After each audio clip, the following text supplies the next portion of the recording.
So నేను ½ KG బెండకాయలు తీసుకున్నాను. అండ్ కంపల్సరీ ఈ సైజ్ ముక్కలే కొయ్యండి, మరీ సన్న చక్రాలు కొయ్యొద్దు. ఈ ఫ్రైకి మాత్రం ఇలా కొయ్యండి, చాలా బాగుంటుంది. అంటే పులుసులో సగం, పులుసుకి ఇంకొంచెం ఇంత ముక్కలు వేస్తాం కదా, పులుసులో సగం ముక్కలు.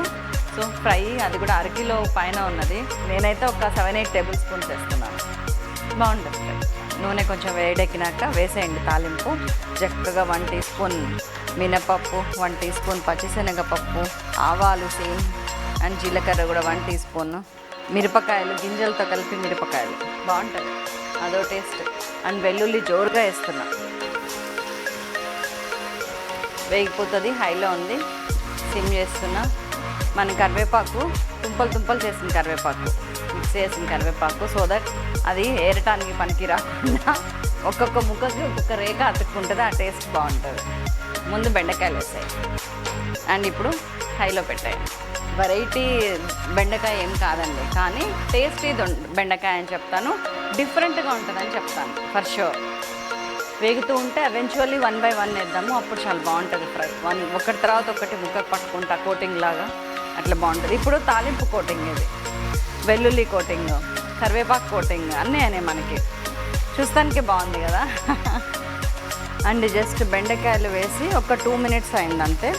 ఆయిల్లో ఇట్లా మగ్గుతున్నప్పుడు బెండకాయకి గమ్ రాకుండా, బెండకాయలో మెయిన్ ప్రాబ్లం ఏంటంటే జిగురుగా అతుక్కుంటూ ఉంటుంది, ఫ్రై చేయడానికి ముద్ద అయిపోతుంటుంది చాలామందికి, ముఖ్యంగా కొత్త పిల్లలకి.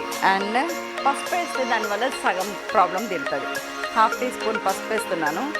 అండ్ స్టార్టింగ్ ఎప్పుడు హైలోనే ఉంచండి, బెండకాయ సిమ్ చేయొద్దు అసలు పొరపాటున కూడా, అప్పుడు మీకు ఆ గమ్మీనెస్ అనేది తగ్గుద్ది.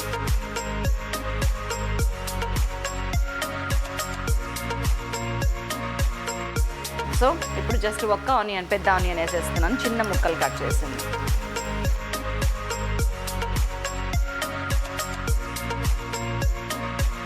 ఆనియన్ వేగాలంటే జస్ట్ 1 టీ స్పూన్ ఆఫ్ ఉప్పు వేస్తున్నాను. ఇంకొంచెం ఒక పావు, ఎక్కువ వేయకండి ఉప్పు, మనం చూసి తర్వాత ఎప్పుడన్నా వేసుకోవచ్చు, ముందు మాత్రం ఉప్పు ఎప్పుడు ఎక్కువ వేయద్దు.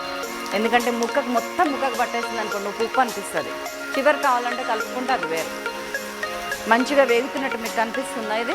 ఈ టైంలోనే మన కారం వేయండి. పచ్చిమిరపకాయలు సన్నగా ఇట్లాగా, పిల్లలు ఏరి పక్కకు పెట్టడానికి లేదు, కారం ఇదే కాబట్టి చాలా బాగుంటుంది.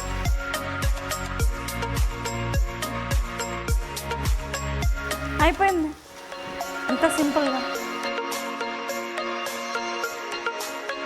సో ఫినిష్ అండి. కొత్తిమీర వేసాను, నాకు బెండకాయ వేగింది, ఉల్లిపాయ ఎంత అవసరమో అంతే ఉడికి అంతే వేగింది, దానివల్ల ఒదిగొచ్చింది. అండ్ బెండకాయలు ఎప్పుడు కూడా కలర్ని కోల్పోవద్దు, గ్రీన్ కలరే ఉందా.